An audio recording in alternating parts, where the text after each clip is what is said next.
ఆకుపచ్చగా ఉండే గోరింటాకు చేతిపైన అలంకరిస్తే ఎర్రగా మారుతుంది. అర్థమేమిటో? అరచేతిలో ఎర్రగా పండే ఆకుపచ్చ గోరింటాకు మన నుదుటి రాతను శాసిస్తుందా? ఆషాఢ మాసంలో అమ్మాయిలు అలంకరించుకోవాలి, అది కూడా గోరింటాకుతో. మందారంలా పూస్తే అంటాడా సినీ కవి, మంచి మొగుడు వస్తారట. శుభమస్తు. శ్రీరామ జయం.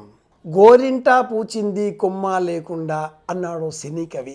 ఆషాఢమాసం అనగానే ఆడవాళ్ళందరికీ జ్ఞాపకం వచ్చేది గోరింటాకు. హెనాటనిస్ అనే యాసిడ్ ఇందులో ఉన్నందువలన ఈ గోరింట పెట్టుకుంటే చిన్న చిన్న సూక్ష్మ క్రిములు నశిస్తాయి. స్వల్పమైనటువంటి విష పదార్థం గోరింటాకులో ఉంటుంది. ఆ విష పదార్థం పేరు సైంటిఫిక్గా హెనాటనిస్ అంటుంది శాస్త్రం.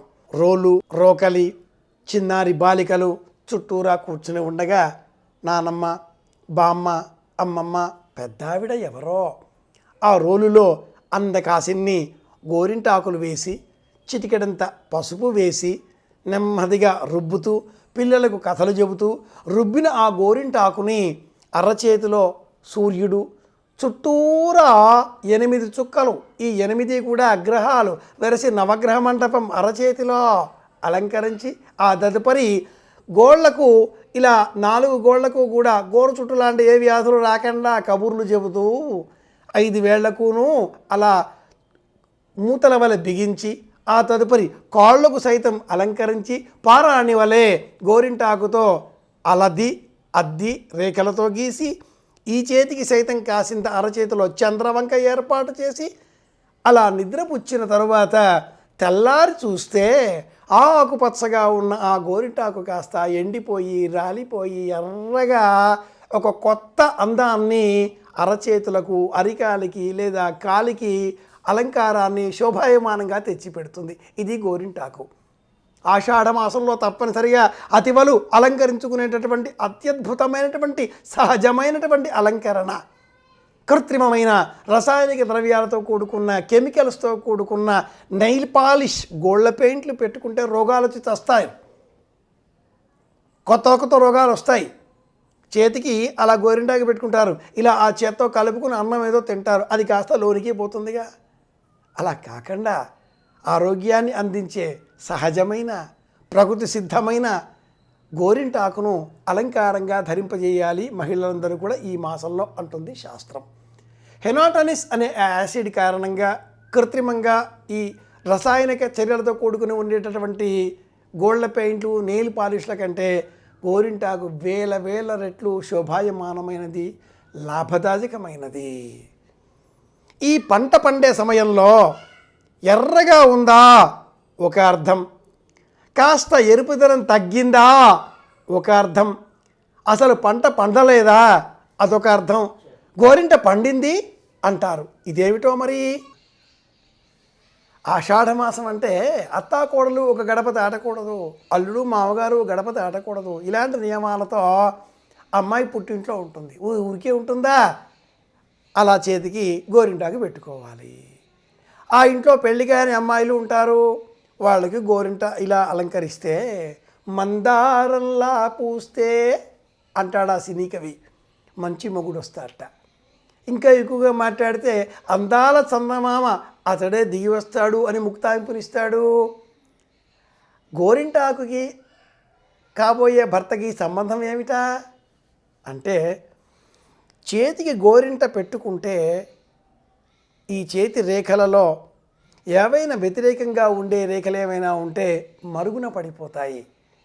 అరచేతికి శోభాయమానంగా ఒక ఎరుపుదనం సంతరించుకునేటటువంటి సొబగులతో ఈ సొబగు అందం అనేది సూర్యోదయ సమయంలో ఆకాశమంతా కూడా ఆవరించి ఉన్నటువంటి రాగరంజిత కాషాయ వర్ణఛాయను సంతరించుకుంటుంది. అది అందం, అది ఆరోగ్యం, అది ఆనందదాయకం. కనుక ఆషాఢమాసంలో అమ్మాయి ఇలా గోరింట పెట్టుకుని ఉంటే తప్పక శ్రావణంలో ఏదో వరుసగా నోములు, వ్రతాలు, పూజలు శుక్రవారమో మంగళవారమో ఎవరో చూస్తారు, అభిరుచిని వ్యక్తపరుస్తారు.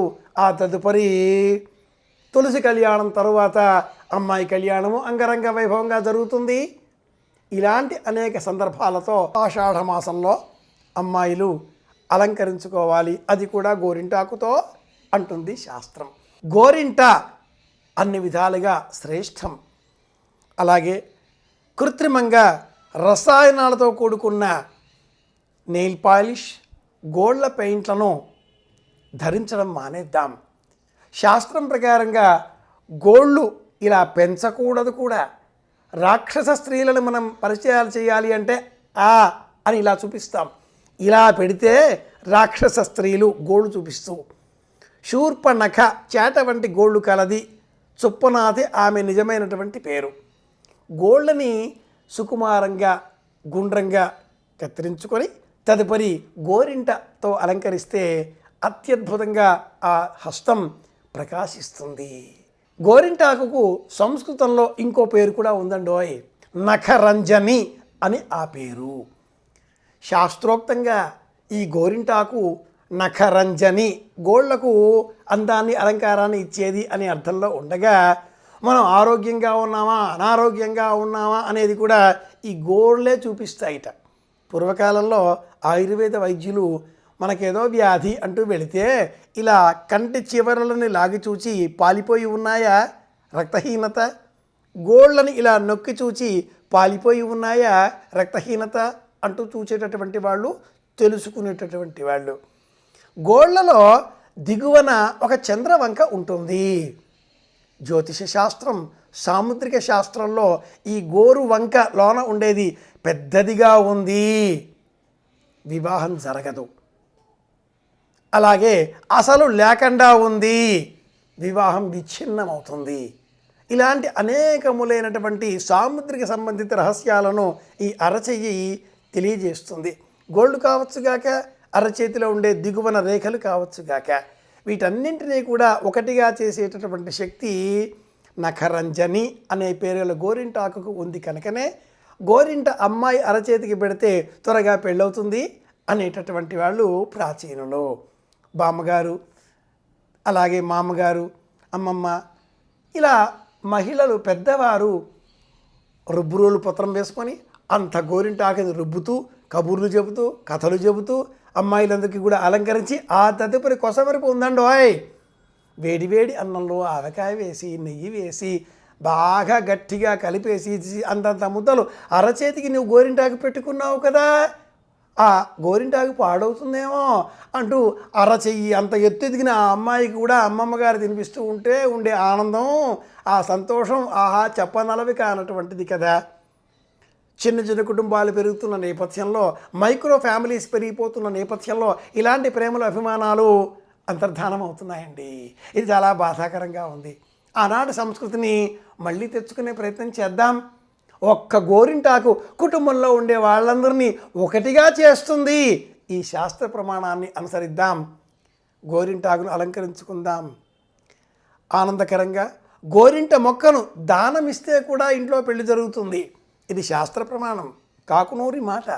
పాటిద్దాం, అందరి క్షేమాన్ని కోరుదాం. మళ్ళీ కలుసుకుందాం. మీ కాకునూరి సూర్యనారాయణమూర్తి. శుభమస్తు.